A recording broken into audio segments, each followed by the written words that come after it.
4. Algunas páginas de noviembre de 1941, eso está en mi cuaderno 3, y algunas páginas de diciembre. En el recordatorio donde esta semana lo mandó Rosana, donde estaban las páginas, pues nosotros ponemos las páginas de la selección del diario en español, que es la que está en digital para los que no lo tengan en físico o quieran o hasta ahora estén empezando a leer o lo que sea. Y ponemos ahí también las fechas a las que corresponde en la edición integral de la obra. Entonces estamos en noviembre 21 de 1941, que justamente el inicio de lo que se proponía leer para hoy nos pone en ese camino, ¿no? De la escritura. Eti hace muchas reflexiones, hago un poquito de contexto de pronto para quien se está uniendo después de un rato o para quien sea nuevo o nueva. Eti desde el inicio del diario hace continuas reflexiones sobre el ejercicio de escribir. Entonces nos estamos preguntando, como decía Rosana, también por ese ejercicio.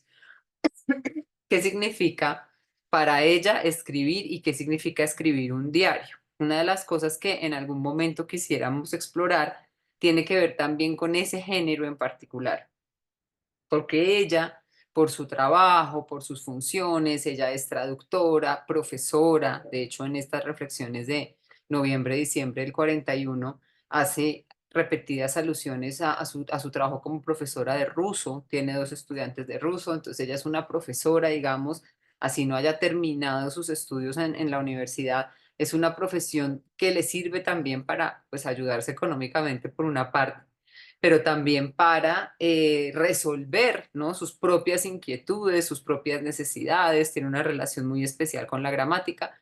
Entonces, Eti conoce muchos géneros, ¿no? Los vive todo el tiempo, hacen parte, como ella misma dice, y nos dice en estas secciones de su realidad, incluso más real que los acontecimientos de lo que llamaríamos el mundo real, así se vuelve para ella todo lo que lee. Entonces es alguien que tiene una vastísima cultura literaria, conoce muchos géneros y este género del diario corresponde a un ejercicio que lo vamos a llamar un ejercicio espiritual.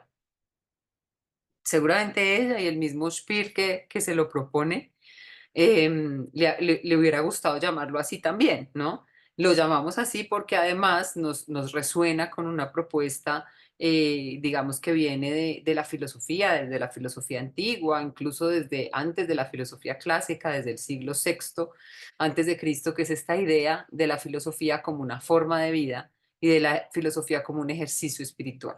Es decir, no como el conocimiento de una o tal doctrina o de el pensamiento de tal o cual autor, sino justamente una transformación que se lleva a cabo en la vida. Entonces, creemos, es una de las ideas que proponemos rastrear, que esa transformación en Eti en parte se logra en el ejercicio mismo de la escritura y que además hay una serie de reflexiones metaliterarias, por decirlo de alguna forma, en las que ella misma se pregunta por ese ejercicio, trata de caracterizarlo, de entender qué significa, y en la sesión pasada veíamos una parte muy importante en la que ella se identifica con eso que escribe, casi que se hace una con el diario. Entonces, afirmaciones como me sentía perdida, tenía que recuperarme, entonces por eso tenía que volver a escribir, o en la escritura me volví a encontrar, o tenía que poner orden a todo este caos, por lo tanto volví a este pedazo de papel. Entonces por eso hemos identificado el tema de la escritura como uno de los hilos conductores.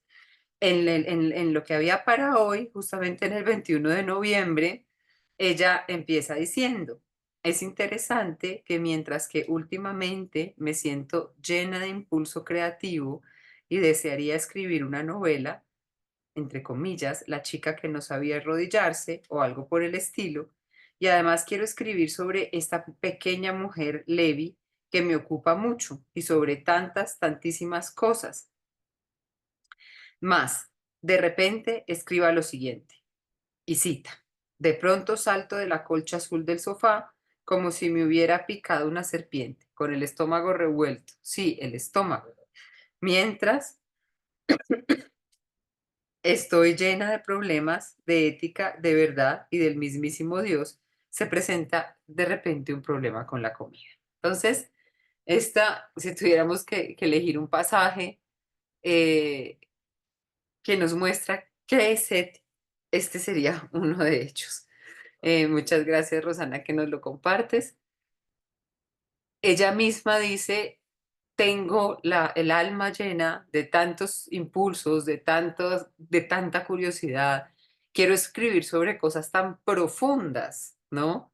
Pero de pronto, en este mismo diario, que soy yo, lo sabemos por lo que nos ha dicho la sesión pasada, en este mismo diario que soy yo, en este mismo diario que de cierta manera refleja la complejidad de mi alma, la complejidad de mi ánimo, la complejidad de este yo que se está construyendo, que es algo a lo que asistimos en el diario sin duda, pues es igual de importante el anhelo por la escritura, por ejemplo, de una novela que puede parecer una empresa muy elevada, muy alta, muy importante, y una reflexión acerca de algo tan cotidiano como la comida.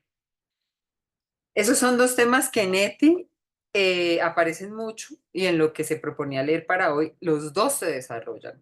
Por un lado, lo que tiene que ver con el título de esta supuesta novela, La chica que no sabía arrodillarse, porque Eti nos va contando cómo es ese proceso, ¿no? Asociado a la oración, hay una nota muy buena sobre eso en la edición completa en español, como de qué quiere decir y cuántas veces aparece esta cuestión del gesto, del arrodillarse.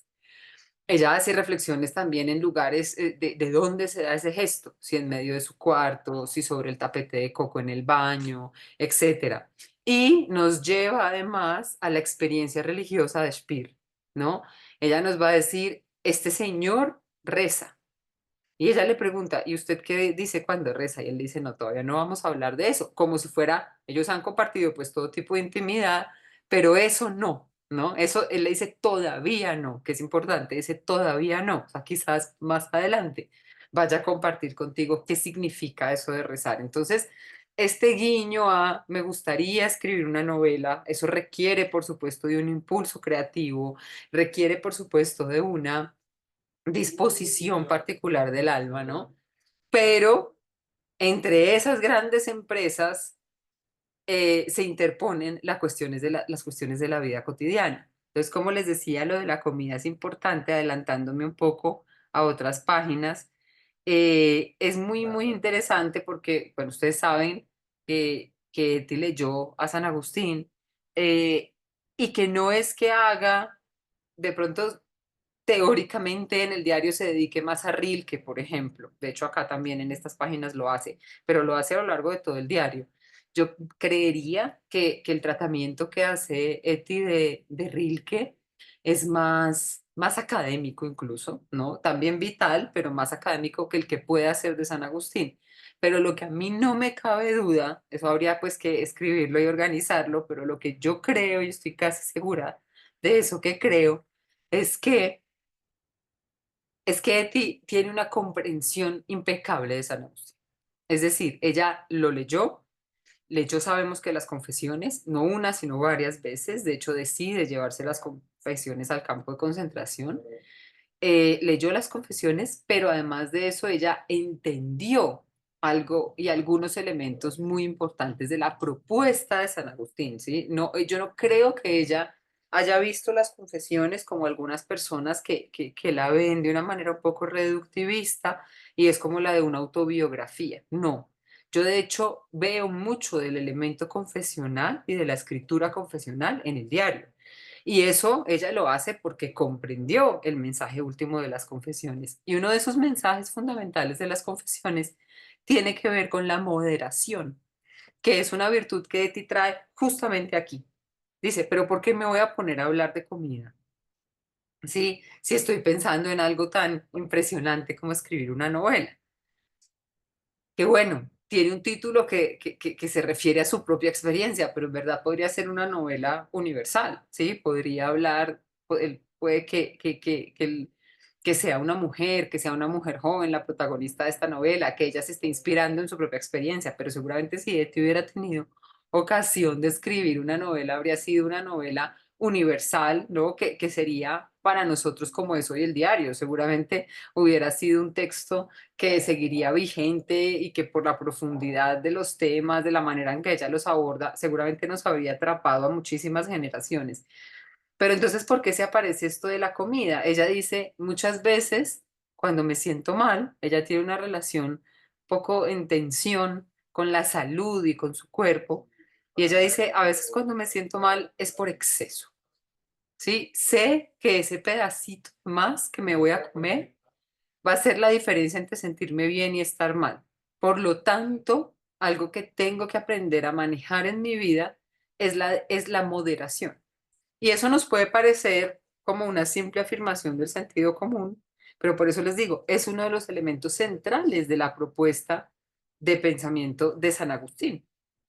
Ese tema de la moderación aplicado tanto a cosas cotidianas y banales como qué me como hoy, qué me comí de más, esto me puede hacer daño, excederme en una fiesta me puede hacer daño, pues es de hecho una de las virtudes clásicas del mundo antiguo también, o la moderación entendida como una manera de conducir la propia alma, ¿sí? Entonces tiene como diferentes niveles y yo creo que esos niveles están presentes en Eti. Ella dice, este problema, al fin y al cabo, yo lo puedo erradicar. No, no es que tampoco me guste tanto la comida. Y como a ella le interesa el psicoanálisis, en una época tuvimos a un profe que sabía un montón de psicoanálisis y era muy chévere, yo no sé casi nada. Como a ella le interesa el psicoanálisis, ella misma dice, bueno, aquí voy con mis intentos de analizarme a mí misma eh, conecta ahorita más adelante esta cuestión de la inmoderación y esta cuestión con la comida, que además se traduce después en un malestar con la relación con su madre, ¿no? Y nos trae una escena de su madre comiendo ávidamente y dice, bueno, al final de pronto es una señora simplemente con su vestido azul en medio de otras señoras, pero ella decía, pero ahí se está jugando mucho más, ¿no? Y eso me parece muy interesante. Esta cuestión de la relación con la comida, la propia y la de las otras personas y la que ella identifica en su madre como también una falta de moderación y ella dice, ella siente que de pronto al comer así se está comiendo el mundo, pero en verdad no. En verdad lo que está haciendo es evitando otras experiencias porque está talmente absorta en comerse ese plato que está como ausente, ¿no? Del lugar cotidiano que la convocaba, que era pues esa reunión o lo que sea. Y otro tema, otro momento en el que esta cuestión de la comida aparece y nos puede servir para buscar relaciones o para pensar otros problemas, tiene que ver con la anticipación a la cuestión que se está viviendo. Entonces, en este momento, en noviembre y en diciembre del 41, ya hay conversaciones abiertas, a veces un poco ingenuas, a mí me da mucha angustia leerlas, ¿no? Que veo que dicen, por ejemplo, Speer, que le dice, bueno, de pronto si nos toca irnos a todos a Polonia, pues hasta nos casamos. Casi que como si, ¿no? Y así haremos algo bonito o algo bueno todavía, como sin ser muy conscientes, porque eso efectivamente pasó así, o sea, históricamente eso fue así. No se era muy conscientes de lo que realmente estaba pasando y de los alcances del horror, ¿no? De lo que estaba pasando en los campos. em, pero aquí ya se habla de eso abiertamente, ¿no? Ya se sabe que de pronto se puede terminar en uno de estos lugares. Ya hay personas que han empezado a huir, ya hay personas que han huido desde Alemania sobre todo. Ella tiene amigos diferentes de diferentes ámbitos, como músicos. Aquí trae un músico húngaro, habla también de otros músicos polacos, como de personalidades un poco del mundo judío que tenían un cierto nivel o lo que sea, que ya están empezando también a migrar, a moverse de ciudad, a tratar de estar a salvo en algún lugar, y pues Holanda, por su situación de neutralidad, era un espacio privilegiado en este sentido.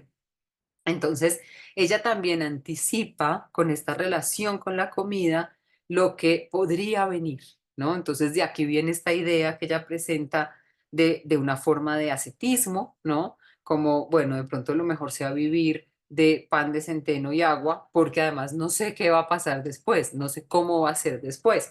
Y efectivamente, pues más adelante lo veremos, cuando ya empiezan a escasear los alimentos y cuando hay prohibiciones explícitas de compra para los judíos, etcétera, ella va a atesorar de pronto un pedacito de mantequilla, un pedacito de chocolate, entendiendo el valor que tiene. Pero fíjense que incluso antes de que hubiera una cuestión clara de escasez y de prohibición, ella ya tiene esta relación particular con la comida. Entonces, no me moví prácticamente de las primeras páginas del 21 de noviembre y quisiera oírlos y oírlas, ya sea respecto de esto que yo propongo como tema de reflexión, que me parece interesante, pero o también sobre otras cosas que hayan surgido de la lectura. Hay muchísimos temas acá y unos episodios duros de la vida de Eti, episodios importantes del diario. Entonces, pues les dejo un poco la palabra para ver por dónde queremos conversar.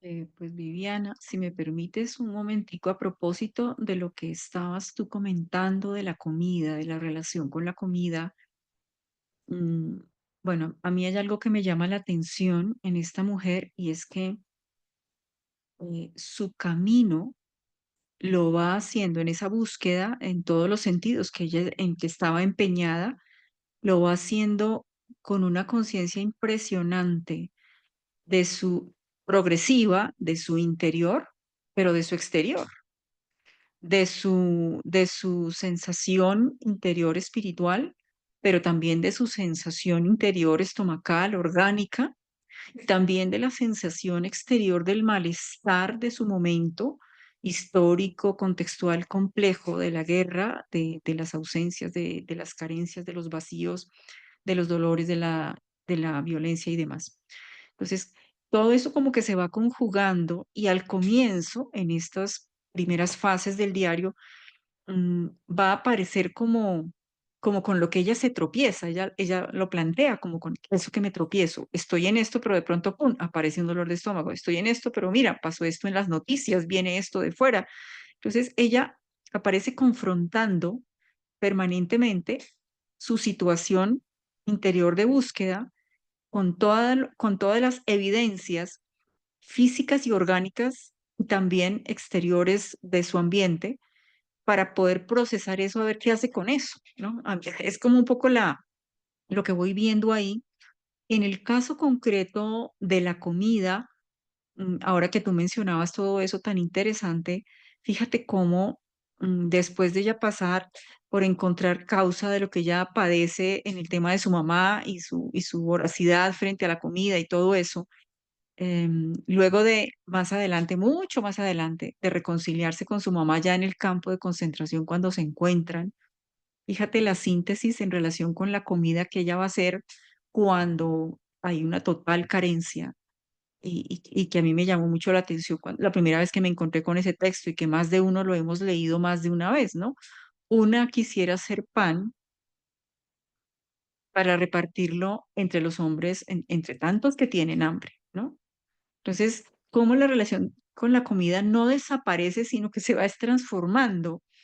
Y ahí es donde aparece también, yo creo que se integra el componente de escritura, de resolución personal, de experiencia espiritual mística, ¿no? Y de resistencia, ¿no? De alguna forma, en esa progresividad que yo percibo, por ejemplo, en esta frase, ¿no? Que ya es en un momento final, pero que aquí se está empezando a ver cómo se prepara todo eso y y que de alguna manera pues, nos habla también a cada uno de nosotros hoy sobre la relación que hay, o sea, y a mí también me cuestiona la relación que hay eh, en- de mi propia búsqueda interior personal con mis propias dolencias físicas, biológicas y, y todo nuestro entorno actual, que además pues no tiene mayor cosa que envidiarle al entorno de Eti porque estamos bastante complicados en en todo lo que se pueda percibir del mundo que vivimos, ¿no?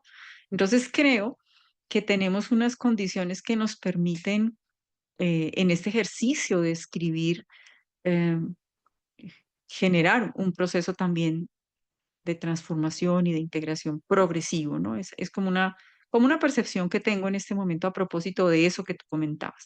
Pero quiero cederle la palabra a alguien más que nos quiera comentar acerca de de lo que haya encontrado en esa lectura.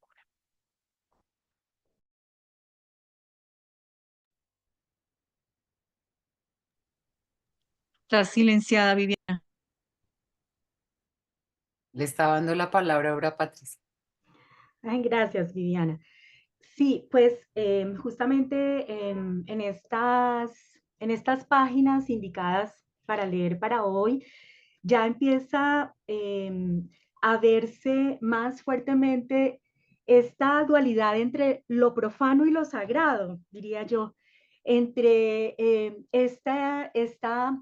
este impulso por el sexo, por el cuerpo, por la glotonería, por la materialidad de la vida, pero también ese impulso por la búsqueda íntima de Dios, ese impulso que la lleva a arrodillarse en distintas partes y aquí se va viendo cada vez más y más esa dualidad que al final de sus días logra integrar como una unidad.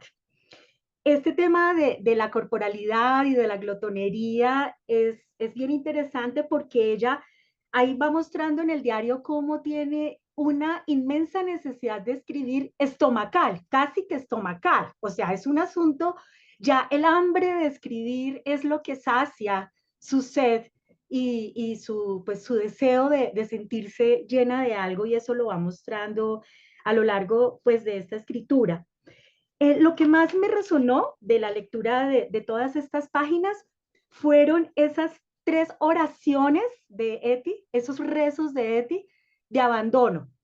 Y la más bella o la que más me llegó es la que está en la página 60, en el diario del 25 de noviembre de 1941, que me quiero permitir leer ese fragmento porque me llegó, me tocó y es muy parecida a esa oración del abandono de Charles de Foucault, pero al estilo de Eti y al estilo de ella, ¿no?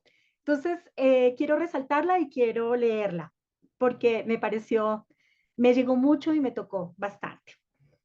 Dios, cógeme de tu mano, te acompaño obedientemente, sin resistirme. No rehuiré nada de lo que me llegue en la vida, lo asimilaré con todas mis fuerzas, pero dame de vez en cuando un breve instante de tranquilidad. Tampoco pensaré en toda mi inocencia que la paz, en caso de que me llegue, vaya a ser eterna. También aceptaré la intranquilidad y la lucha que volverán a continuación.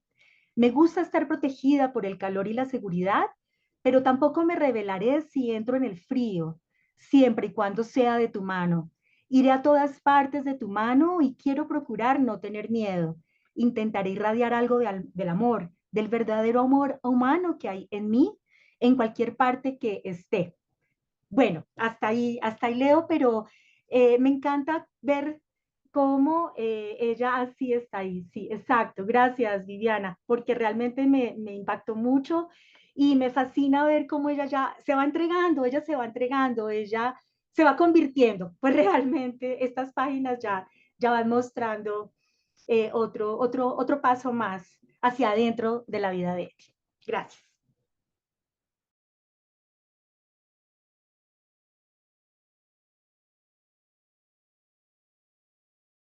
Muchas gracias, Aura Patricia. Sí, esa parte es impresionante, ¿no? Y qué bonito que en esta imagen que trae Rosana ponga la bicicleta, porque la bicicleta es otro de esos objetos cotidianos, ¿no? Que a lo largo del diario nos muestran, por un lado, la transformación interior de Eti y por otro lado, las transformaciones de las condiciones materiales y de todo lo que está pasando a su alrededor, ¿no? Una parte muy impresionante es cuando Eti nos cuenta que a los judíos se les ha prohibido andar en bicicleta, ¿sí? Entonces, para nosotros, sabiendo esa relación tan íntima que hay en ella con ese medio de transporte, sabemos que eso es mucho más que una prohibición, ¿no? tiene que ver con ese proceso de deshumanización y es un camino muy interesante, muy doloroso, y es que mientras todas las medidas del exterior, ¿sí?, buscan la deshumanización, ella está resistiendo, haciéndose más humana, ¿sí? Con lo que eso pueda querer decir, ¿sí? Pero mientras se les están negando los derechos fundamentales, el derecho a la movilidad, empezaron a negarse la comida, empiezan las deportaciones forzadas, etcétera, etcétera. Ella sigue construyendo, la palabra que va a usar más adelante será la de fortaleza, esa fortaleza interior, ¿no? De decir, bueno, sí, yo tuve momentos increíbles en mi bicicleta, como ese en el que pedaleaba por la fría y oscura Leidesenstraat, no sé qué, y iba pensando un montón de cosas. En otra frase también muy famosa, cuando pedaleaba por la Polo Land, que es otra calle, cuando pedaleaba por no sé dónde. Entonces, eso hace parte de la conexión de Eti con los objetos cotidianos y con su entorno, ¿sí? Y que le permiten hacer estas reflexiones. Entonces, efectivamente, como dice ahora Patricia, esta es una de esas primeras oraciones, es donde empezamos a ver cómo justamente en el cuaderno 3 es donde Eti explícitamente habla de Dios y de su relación con arrodillarse y de lo que va construyendo. Hemos dicho muchas veces que no es necesario que digamos que es el Dios cristiano o es el Dios judío o es el Dios de esta otra tradición o que hay un sincretismo en Eti o que hay un eclecticismo. Eso creo que no, eso le resta a su experiencia espiritual, a su experiencia religiosa en el sentido más amplio. Lo que importa es justamente eso que ella vive y, y cómo ese proceso de resistencia frente a las condiciones terribles que se están imponiendo implica un no resistirse al llamado de Dios, ¿no? Y es la palabra que ella usa, ¿no? Tómame la mano, me iré contigo sin resistirme mucho. Afrontaré todo lo que me depare esta vida y lo asimilaré lo mejor que pueda. Pero ¿qué pide? Dice, bueno, tampoco, ¿no? Mi intención y mi plan no es el de ser pues esta heroína que todo lo soporta en silencio y pacientemente y lo que sea, ¿no? Ella dice, pero yo necesito también un momento de paz, entonces lo pide consciente de cómo todo lo que está pasando y de lo que está viviendo la supera en cualquier sentido del término, ¿sí?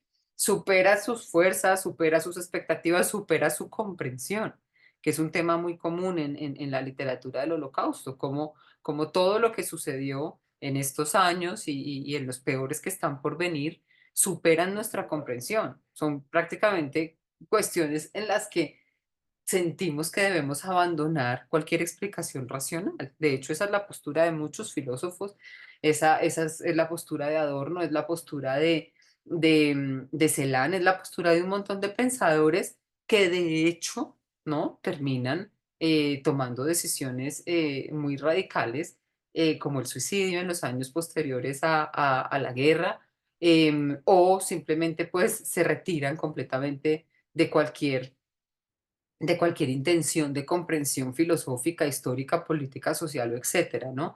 Por eso hay esas invitaciones como, bueno, y después de eso que pasó, ¿qué? ¿Cuál es el lugar de todo? Del arte, de la filosofía, de la literatura. Entonces, ella, Eti, en cambio, dice algo muy importante que tiene que ver con la búsqueda de sentido, y es lo que hace tan difícil para algunas personas que encontremos el sentido, y es el tema de la aceptación, ¿sí? Porque muchas veces también pensamos que aceptar implica una renuncia, por ejemplo, a la comprensión, o implica la aceptación de una pasividad, ¿sí? Casi de, bueno, que tenga que pase lo que tenga que pasar, que yo pues aquí veré cómo lo soporto, pero no, eso no es. Al menos no me parece a mí que sea, ¿no? Dice que dice, tampoco creeré que cuando la paz me llegue será eterna. Aceptaré la inquietud y la lucha. Entonces, ahí está diciendo, yo sé que hay mucho que tengo que poner de mi parte, ¿sí? Sé que habrá momentos de inquietud en los que simplemente no se puede tener paz, que habrá momentos en los que haya que luchar, ¿sí? Dice, me gusta el calor y la seguridad. A todos nos gusta el calor y la seguridad. A nadie le gusta el hambre, el dolor, la tristeza, pero no me rebelaré cuando me toque estar en el frío, siempre que sea de tu mano. Iré a todas partes e intentaré no tener miedo. Fíjense que no asegura no tener miedo. Lo va a intentar y es ahí donde está la aceptación del límite, una aceptación activa, una aceptación con agencia, ¿no? Diríamos un poco en unos términos también más contemporáneos. Por eso no es pasividad, por eso, volviendo a uno de los temas que nos convocan, que es el de la resistencia, a propósito, por ejemplo, del informe de la Comisión de la Verdad, del tomo dedicado a las mujeres, hay una cita que yo casi siempre uso en la que dice una mujer lideresa de una comunidad, gestora de un proceso de paz particular, resistir no es aguantar, ¿sí? Y creo que eso cae muy bien a esta oración que nos propone Aura Patricia. Resistir no es aguantar, resistir no es soportar pasivamente, ¿sí? Como muchas veces está esta acusación que se le hace al cristianismo y pues al evangelio y a ese episodio evangélico de la otra mejilla, ¿no? Eso no quiere decir eso, no, casi nunca lo que está en las escrituras quiere decir eso, no, eso tan sencillo como, de hecho, los mismos griegos no lo supieron entender muy bien y consideraban pues que esa actitud era la completamente opuesta a la virtud, ¿no? El hombre virtuoso, justamente, como lo afirma, por ejemplo, Aristóteles en la Ética Nicómaco, sabe cuándo y cómo debe responder y qué nivel de ira o qué nivel de indignación, etcétera, tiene que estar.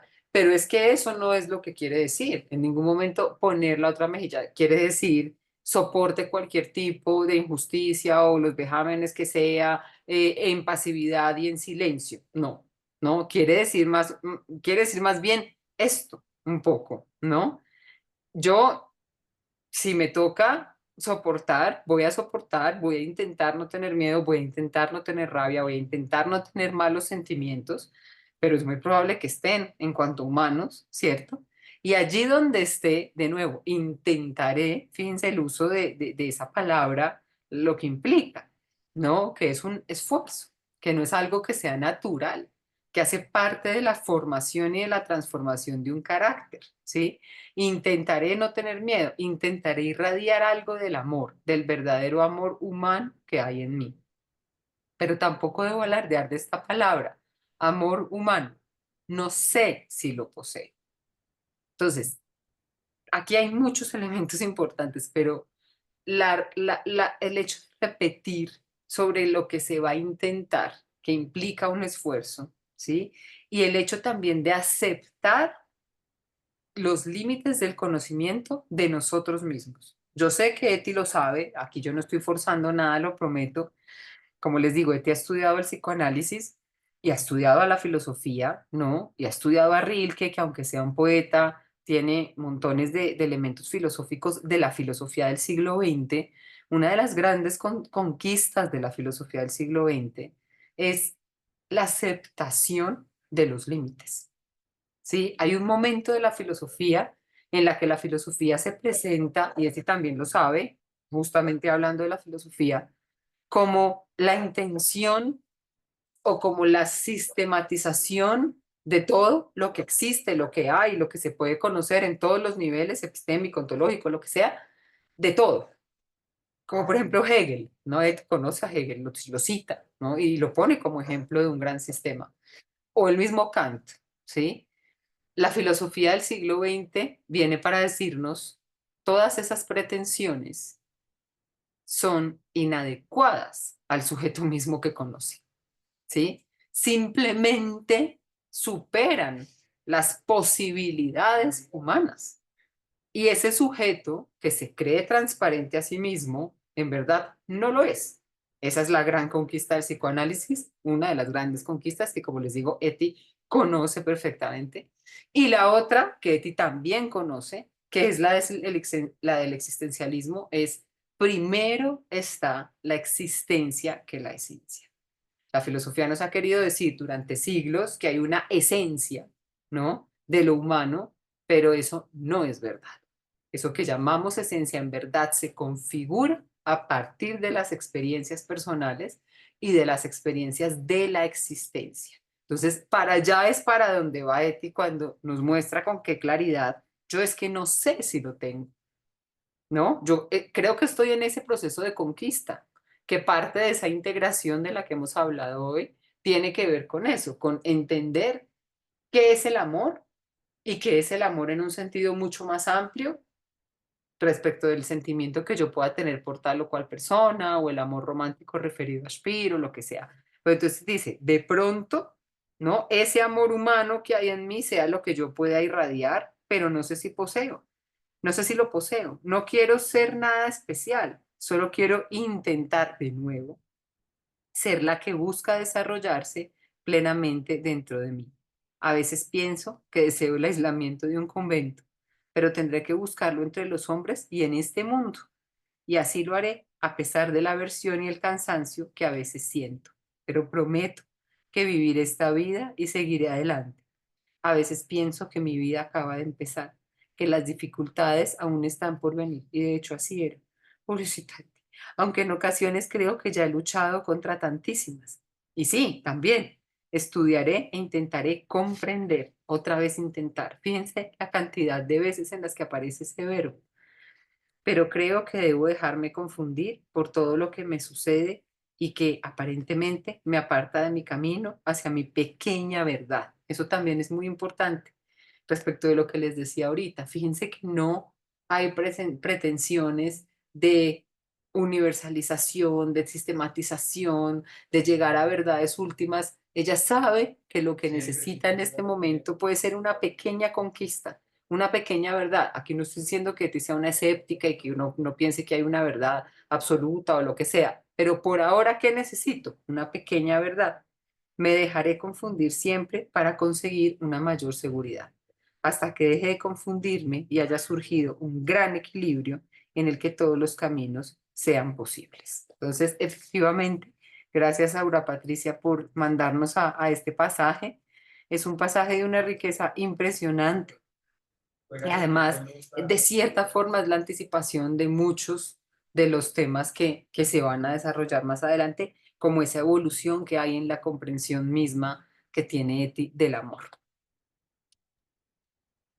Y ahí pudiéramos decir, Viviana y Aura Patricia, ese texto es fenomenal, ese texto en particular, porque da cuenta de como de un primer escalón que comienza a subir como en su escala cualitativa de búsqueda.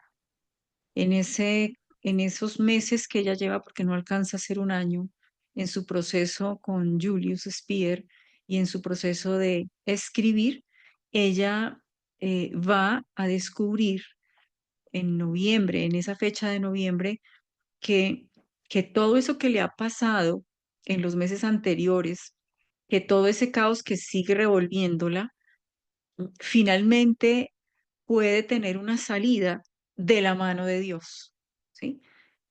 Hasta ese momento, la expresión Dios y la comprensión de Dios era muy ocasional y circunstancial. A partir de ese momento, la comprensión y el nombre de Dios va a ir apareciendo de otra manera y con otro matiz en su diario, porque ella va a descubrir seguramente en lo que nos comentaba Viviana, ya comenzó a leer a San Agustín, ya comenzó a leer unos textos, la Biblia, unos textos de raigambre cristiana que le están haciendo seguramente cuestionarse y entrar en relación con eso que le está pasando, con eso que está ocurriendo dentro de ella. Entonces, este en particular da cuenta de un primer escalón en su proceso de búsqueda personal, espiritual, en este caso concreto del 25 de noviembre.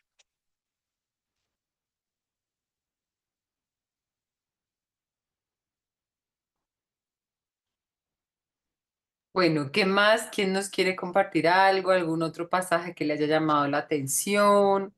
O a propósito de lo que veníamos hablando, no sé si el padre Leomer nos quiera decir algo también.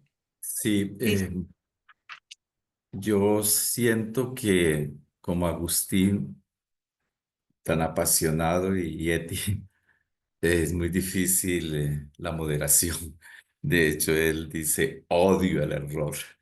Le queda muy difícil tomar posturas equidistantes, ¿no? En toda su búsqueda. Sobre todo que esa palabra hoy, digamos, políticamente es muy ambigua, ¿cierto? Porque si hoy la situación de la humanidad y los hechos exigen, pues, tomar una postura o de alguna forma. Y a mí me parece que ella lo va haciendo, ¿no? Lo va haciendo paulatinamente, va encontrando la forma de responder desde lo más profundo de ella misma, pero sin renunciar absolutamente a nada de lo más profundo y extraño de ella misma. A mí me parece que ella nunca dejó de que, de pronto como su mamá en la que vio un retrato, ella de alguna manera se lo quería comer todo. Quería, de todas maneras, el estómago le obligaba a la moderación. Y eso lo siente en el diafragma, ¿no? ¿Se acuerdan? Lo tiene, me parece, en ese texto del 8 de, no sé si me adelanto, del 3 de diciembre, ¿no? Que también es una oración. Entonces yo quisiera como insistir un poquito en eso, ¿no? Muy difícil. Y frente a una observación de que hiciste tú, Viviana, es que el mismo Jesús con ese asunto de poner la mejilla, a mí me parece interesante porque en un momento clave de su existencia, del cumplimiento de su misión, alguien le da una bofetada y el dulce Jesús le dice, si actué en algo mal, dígame en qué, y si no, ¿por qué me golpea? A mí me parece que ahí ubica la cosa donde es, porque sabe en qué situación está y no está entre gente que lo esté aplaudiendo. Entonces yo pienso que la resistencia consiste precisamente en ayudarnos a comprender dónde debemos ponernos frente a la realidad, no negar la realidad. Y a mí me parece que en eso ella es una maestra. Bien, más en ese texto de nuevo, que es como un eco del que estamos hablando. Me arrodillo de nuevo sobre la alfombra de coco con las manos delante de mí y suplico. Es decir, ya la muchachita ha aprendido a arrodillarse. Ha hecho unos ejercicios muy bien, pero dice muy bello y si no dice oh Dios, si dice la exclamación de los místicos. Oh, que siempre exclama, la exclamación del asombro. Oh Señor. Permíteme unirme en un sentimiento grande y completo. Es decir, de nuevo, nada fragmentado, completo. Déjame hacer las 1000 pequeñas tareas diarias y aquí ya da el salto con amor, pero deja que cada pequeño acto provenga de un gran sentimiento central de buena disposición. Es de gran, no es un sentimentalismo, no es una bobadita así por ser buena, sino que ella apuesta a eso porque ella se lo quiere, ella quiere frente a todo, y dice gran, provenga de un gran sentimiento de buena disposición y amor. Y entonces a mí me encanta esto. No importará lo que haga y dónde esté, pero todavía no he llegado a ese punto y deja los puntos suspensivos que me parecen los más dicientes en un diario siempre. Yo soy defensor de las exclamaciones y los puntos suspensivos. Me chocan mucho los puntos finales, especialmente los de las tesis. Mentiras, Viviana. Y entonces ya sabe a qué me refiero. Hoy me dice, hoy me tomaré unas 20 pastillas de quinina. Me siento un poco rara al sur del diafragma. Es increíble. Más bello no lo podía decir. Y entonces de alguna manera cierra. Bueno, eso era un poco donde yo estuve moviéndome. Vale. Bello. Muchas gracias, padre. De lo que dijo, me parece muy bonita la definición, esa definición de resistencia, como la que nos permite comprender dónde ponernos en la realidad y que no tiene que ver con huir ni con soportar, etcétera. Muchas gracias por ese aporte. Y de esto último, esta oración efectivamente como continuación de la que traía Aura Patricia, ¿no? Con no importará lo que haga y dónde esté, ¿sí? Esa como que ya una vez entregada, sin resistencia a esta compañía, a este refugio, a esta mano que guía, pues ya no importa el lugar y efectivamente pues así va a pasar. Eso es lo más impresionante, que eso lo veremos cómo se va dando a lo largo del diálogo.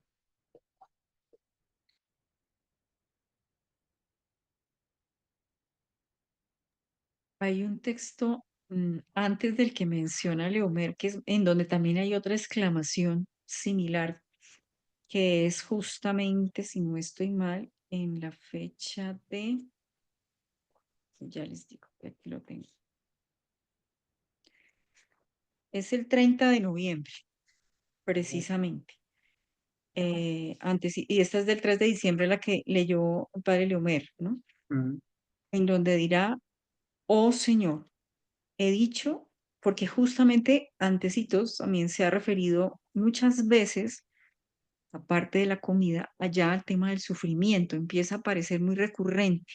Y aquí, pues de alguna manera, sintetiza lo que previamente en esas páginas estaba hablando del sufrimiento, como las preguntas que ella está teniendo. Oh Señor, he dicho que aceptaré el sufrimiento que está por llegar, ni siquiera se sabe cuál será, pero es como si yo misma quisiera elegir ese sufrimiento, como si dijera, sí, acepto este sufrimiento, pero ese otro no. Miren todas las reflexiones que ella llega a hacerse. O sea, ella analiza lo que está diciendo, lo que va a decir y lo que le provoca en su interior.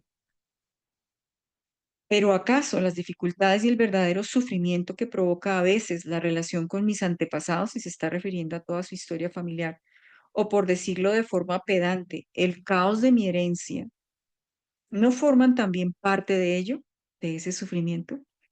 Y no quiero aceptarlo, me rebelo contra eso. Hubo de nuevo unas horas en las que odiaba la vida y no veía ninguna salida ante mí, solo un calvario sin fin, pero tendré que enfrentarme a lo que venga. Entonces, ¿cómo después de esas reflexiones en donde ella rechaza, se revela, como que vuelve otra vez y se centra, pero tendré que enfrentarme a lo que venga, etcétera, etcétera, el etcétera, que también puede ser interesante. En cuanto algo así me atraviesa, me parece impresionante y poderoso y encuentro palabras poéticas que considero buenas, pero en cuanto quiero escribirlo, uf, desaparece. Esto me parece también muy bonito porque están los anhelos que ella va sintiendo y para mí que creo que antes también se había referido en esto que seleccionamos para esta vez varias veces, ella se refiere a la poesía y a la literatura de alguna forma como esa dimensión creativa, como esa dimensión que hace salir de sí. Yo eso es lo que veo en la poesía y quizás es lo que ella busca, ¿no? Poder ir más allá de lo que sencillamente la está atropellando con su propia realidad y la realidad de su entorno. Entonces me pareció interesante poner este puntito, esta cita de la página 306 de las obras completas que corresponde al 30 de noviembre, antes justamente de la que nos propone Guiomer del 3 de diciembre, que de alguna manera luego la completa cuando vuelve a hacer esa exclamación otra vez a Dios. Bienvenida, María Carolina. Hola Rosana, Viviana, ¿cómo están? Yo pensé que era las 7, pero veo que llegué tarde.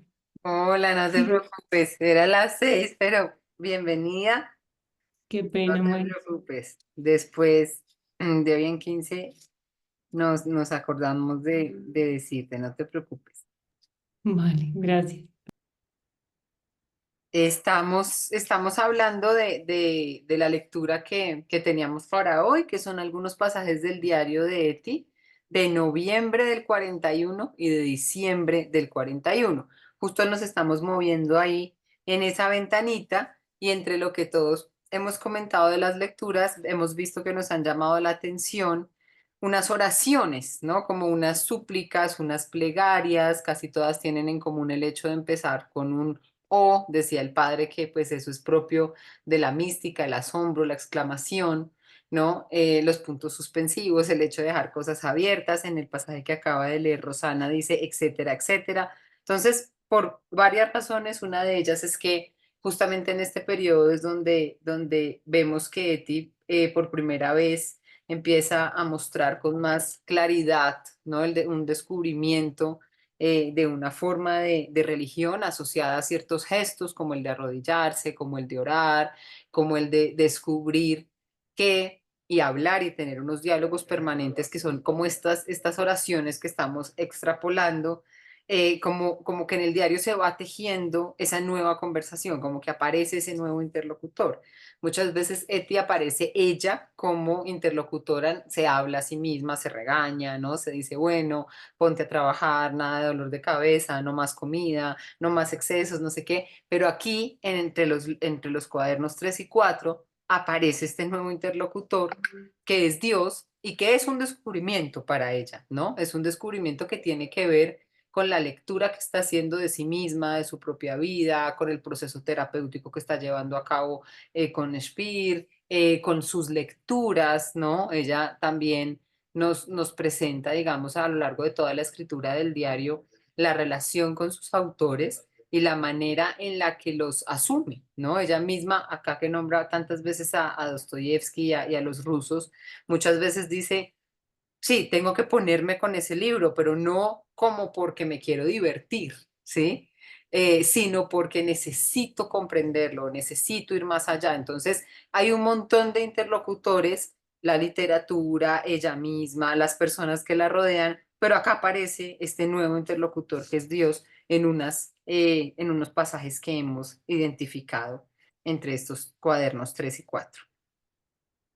Otra que nos serviría para completar este camino que estamos trazando está el jueves 11 de diciembre. Eso ya es cuaderno 4 y ya es creo que de lo último que teníamos propuesto para hoy. Y, y ella dice lo siguiente. Amado Señor, estoy en la página de las obras completas 329. Amado Señor, no puedo invocarte a la menor ocasión. Aquella vez y nos remiten a otra de las oraciones que llevada por un profundo impulso, te llamé con verdadera devoción, aún me da fuerza y sigue surtiendo efecto en mí. Las oscuras ramas de los árboles golpean mi pálida ventana. Ahora voy a ponerme mi vestido negro y me pintaré los labios de rojo. Luego vendrán el húngaro ciego, que es un pianista, y mi amigo sordo y muchas personas más, y ya veremos lo que trae la vida. Lo importante es que estés dispuesta a participar en cada minuto de esta vida y vuelve a usar la expresión que ya leíamos, sin oponer resistencia y sin aislarte. Fíjense que nada de lo que decimos nos lo inventamos, ¿no? Es ella, ahorita que el padre decía, la resistencia no es aislarse. Claro, ella misma lo iba a decir más adelante, ¿sí? No es que ella está buscando una escapatoria, ni en la escritura, que es uno de nuestros temas, ni en la literatura, ni en la música, ¿sí? Toda esta compañía, yo ayer mientras leía pensaba, ella hace unas descripciones pues tan vívidas, ¿no? De la ventana, de su jazmincito, de las flores que trajo, de la comida, del ambiente de la sala, por ejemplo, con ella pues vive con más personas y comparte con estas personas y todo eso, y de las tareas que se pone. Entonces yo me pongo también tareas cotidianas y me las escribo y las voy tachando. Creo que muchos lo hacemos, ¿no? Y entonces yo pensaba, qué delicia, ¿no? Qué delicia un día de Cereti, porque a mí me hace, o sea, me conflictúa un montón. Yo veo un montón de redes sociales, yo paso horas en ese maldito TikTok, mejor dicho. Y entonces digo, pero a mí todas esas cosas que Eti hace, también me encanta hacerlas, pero a veces simplemente renuncio, ¿sí? Y digo, qué delicia que el plan del día sea voy a estudiar un rato de gramática, luego voy a leer Dostoyevsky, luego voy a ir a dar una vuelta en bicicleta, luego voy a ir a organizar esta fiesta. Como que es un mundo, es un retrato de un mundo tan bonito, tan lleno de esas ocupaciones, ¿no? Cotidianas y que además, pues todas me parece que son tan llenadoras de vida y no tan vacías como muchas en las que algunos de nosotros perdemos el tiempo. No digo yo que sea necesariamente súper negativo y un reproche terrible, me parece que en mi caso también es importante para otras cosas, pero sí, como que sí pienso que esa manera en la que Eti dice, voy a vivir cada momento de la vida, es verdad, ¿no? O sea, ella vive todo eso. Y también nos comparte, por ejemplo, sus sensaciones frente a esas pequeñas empresas de la vida. Entonces ella, el otro día creo que era Candelaria, no me acuerdo si acá o si en un momento que hablamos aparte, decía que se había sentido tan identificada con Eti justamente por esas contradicciones pues tan propias de lo humano, ¿no? No porque Eti sea una intelectual y sepa un montón de idiomas y estudie y tenga una relación con un hombre maduro y no sé qué, no hace una pataleta, ¿no? Y se tira al piso y se come 5 panes de más y después le duele la barriga, ¿no? Entonces, ella es todas esas cosas y todos somos todas esas cosas. Entonces, a mí me parece, cuando ella dice, por ejemplo, que qué ansiedad ese evento, tal evento, ¿no? Y yo decía, sí, como a mí también me da ansiedad, los grandes y los pequeños eventos. Y se empieza a hacer un montón de preguntas, ¿no? Como, ¿será que va a salir bien? ¿Será que nos vamos a aburrir? ¿Será que este va a tocar y va a ser divertido? Entonces como que se anticipa un montón a la cosa, pero por esa sed de vivir que la caracteriza, ¿no? Por ese querer vivir a fondo y a profundidad cada momento. Entonces, eso me parece impresionante, como esa vitalidad, ¿no? Entonces, ella acá dice, ya veremos lo que trae la vida. Hay momentos en los que se los toma así, hay otros en los que dice, no, qué ansiedad, ¿qué va a pasar? ¿Va a salir bien este evento? ¿Nos vamos a divertir o va a ser un fracaso? Lo importante es que estés dispuesta a participar en cada minuto de esta vida sin oponer resistencia y sin aislarte, siendo consciente de que no importa lo que eres y lo que haces, mientras tengas a Dios en tu interior. Y ahora vamos allá. Entonces, parte de la transformación de la que hablamos siempre, que tiene que ver con este descubrimiento, que es un descubrimiento, ¿sí? Ese de Dios en el interior, es una conquista, Juan Pablito, perdón, es una conquista, ¿no? Es algo que no era tan visible al inicio del diario, al inicio del ejercicio de la escritura, al inicio del proceso terapéutico, y que se va revelando cada vez más, ¿no? Como la fuente de una fortaleza y de una manera nueva de afrontar la vida, que es lo que empezamos justamente, que es a lo que empezamos a asistir justamente en este cuaderno 4.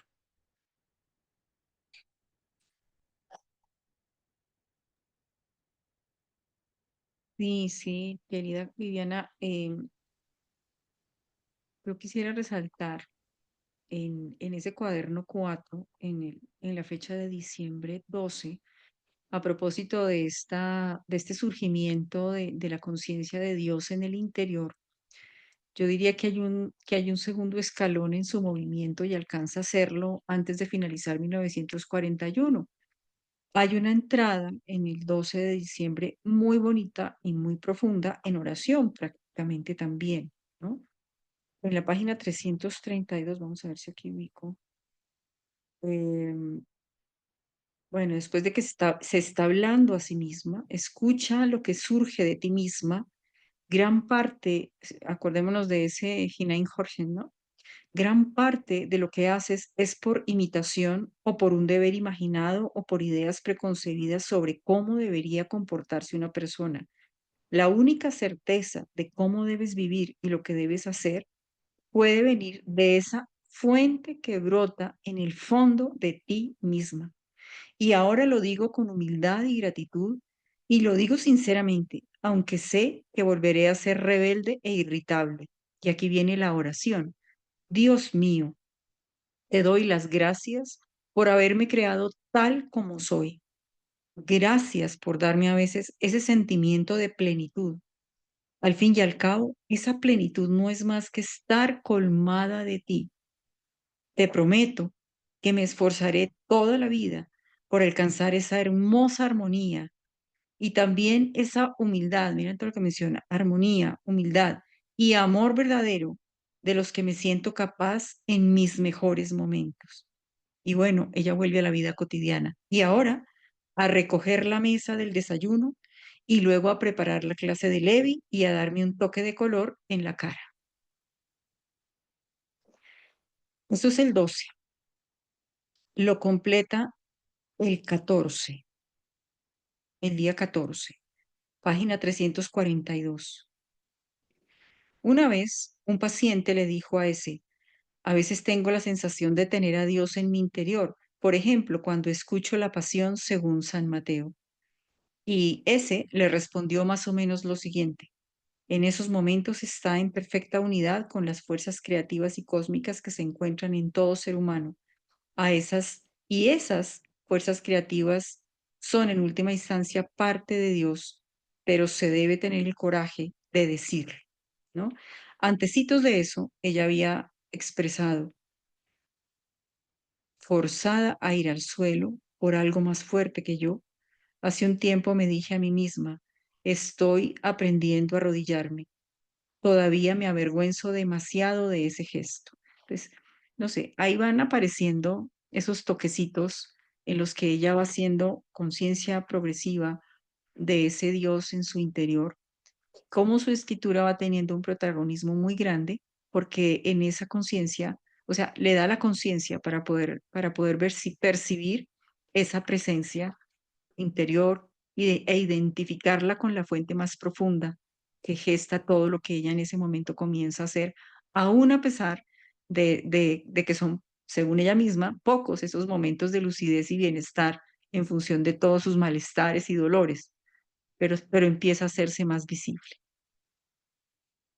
Y ahí en lo que está leyendo Rosana, para quien tenga la edición completa en español, es donde está la cita, la nota, ¿no? Que yo les decía, que es muy útil porque nos da un panorama completo. Leo una partecita de la nota de esto del arrodillarse, ¿no? Ya hoy habíamos leído la primera parte en noviembre, ¿no? De esta que se arrodilla, me gustaría escribir una novela, la muchacha que aprendió a arrodillarse, no sé qué.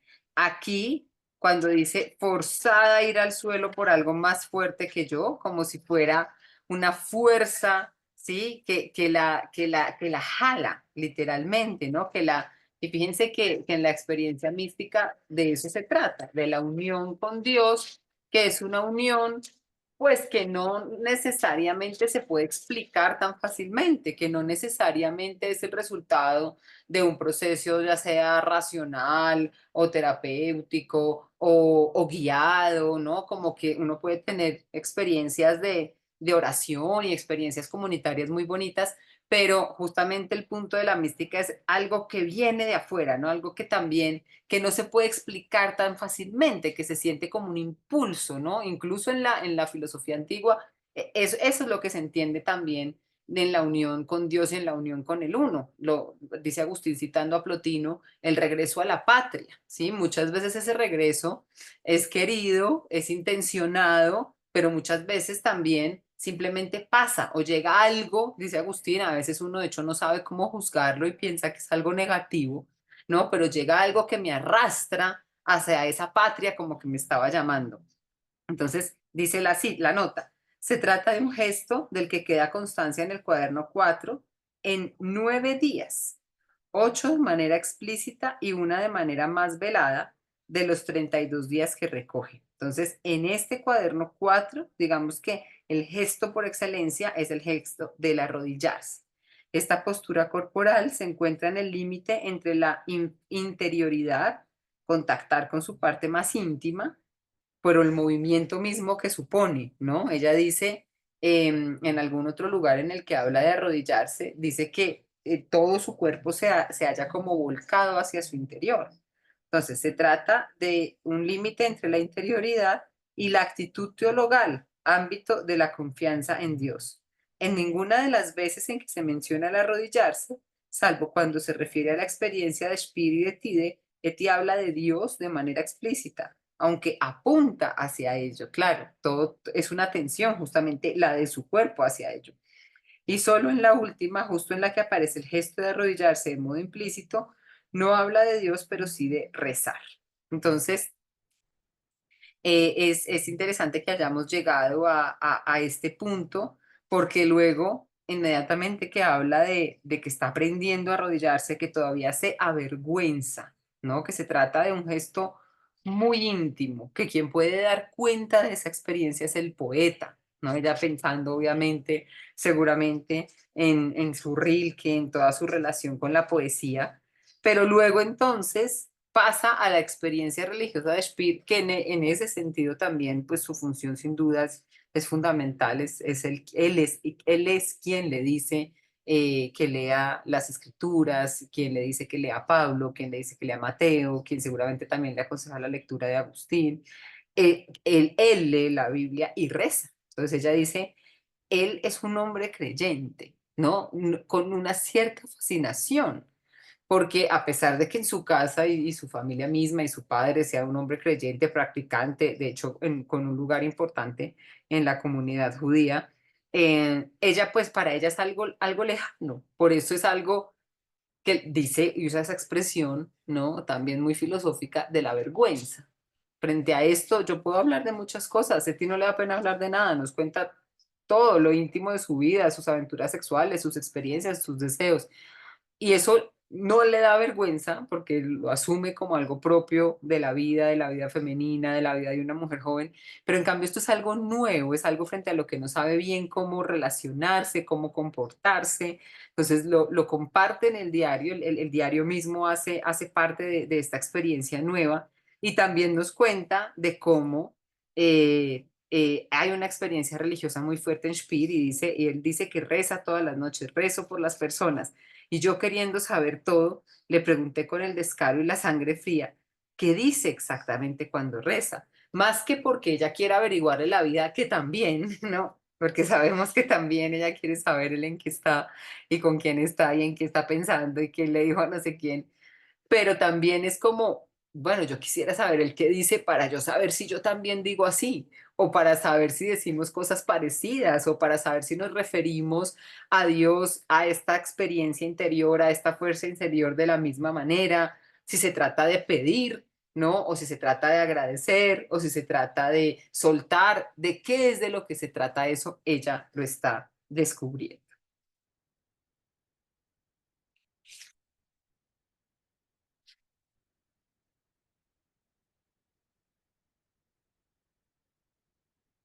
Entonces, sí, yo creo que hemos dicho hoy cosas muy, muy bonitas. Voy a aprovechar estos últimos minutos para tocar un tema, no ya tanto del diario y de Eti de la lectura, sino de cosas que hemos hablado en estos encuentros que hemos tenido en lo que va del semestre, y son las posibilidades de dos cosas. La primera es que, como ustedes saben, pues nosotros somos un semillero inscrito en la Vicerrectoría de Investigación de la universidad y en ese sentido pues tenemos una serie de compromisos, y la otra tiene que ver con la propuesta que nos hacía Aura Patricia, que de hecho veo yo, pensaría yo que se pueden conjugar.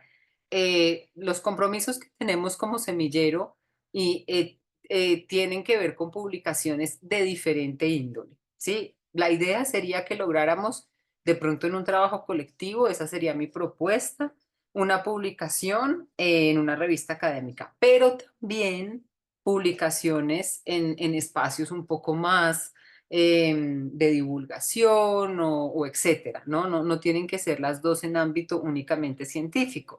Y yo pensaba, si no será posible que esa publicación un poco menos académica, más divulgativa o etcétera, pueda tener que ver con la propuesta que nos hacía a Aura Patricia de tener algún espacio de interacción, por ejemplo, con las mujeres en la cárcel o algo así. Lo pensé y lo digo a propósito de lo que leímos hoy, porque Rosana tiene un libro en el que Eti opera como compañía, como compañera para superar situaciones difíciles relacionadas con el duelo, con el sufrimiento, etcétera. Pero hoy que nosotros un poco intuitivamente, cada uno por nuestro lado, llegó a la identificación de estos espacios de la oración, ¿no? Pensé lo bonito que sería algo así como un taller o como alguna cosa con mujeres, ¿no? Que tenga que ver con eso, de cómo orar. Hay mil millones de libros, hay mil cosas, hay tantas experiencias, hay todo tipo de cosas, pero pero creo que en lo que coincidimos muchas de nosotras cuando nos encontramos por primera vez con Eti, cuando ahondamos un poco más, es en sentirnos tan identificadas, ¿sí?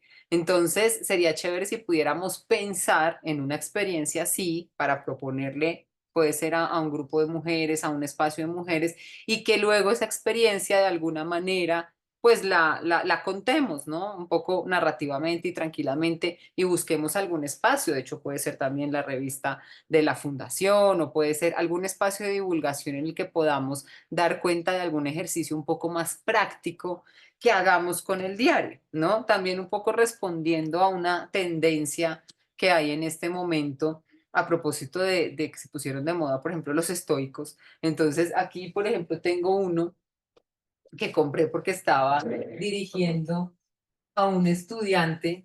Es un librito que se llama Ética para cada día con Marco Tulio Cicerón, ¿no? A mí estas iniciativas a veces tengo un cierto recelo porque digo, bueno, se está simplificando a los autores, no sé qué, pero en verdad no, o sea, en verdad el libro es simplemente una recopilación, un poco como el ejercicio que hicimos ahorita con las oraciones, de frases, de sentencias, de máximas de Cicerón, pues que son útiles para cada día, ¿sí?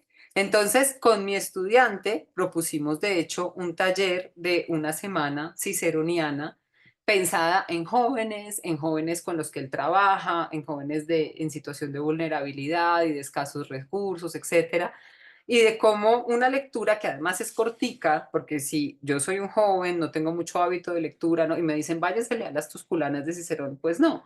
O váyase a leer todo el diario de Eti y uno ve pues este mamotreto y dice no. Entonces, algo así que sea como una especie de manualito o de cartilla o de algo así que nos pueda servir para decir, bueno, yo me leo hoy esta reflexión de noviembre y esto de alguna manera me sirve ya sea para sentirme mejor o para pensar o para partir de ahí leerme a mí misma, entenderme, lo que sea. Entonces venía un poco pensando en eso, no me tienen que contestar ahorita, pero para que no lo dejemos perder porque el semestre avanza y avanza y con todas las ocupaciones y las cosas después no concretamos.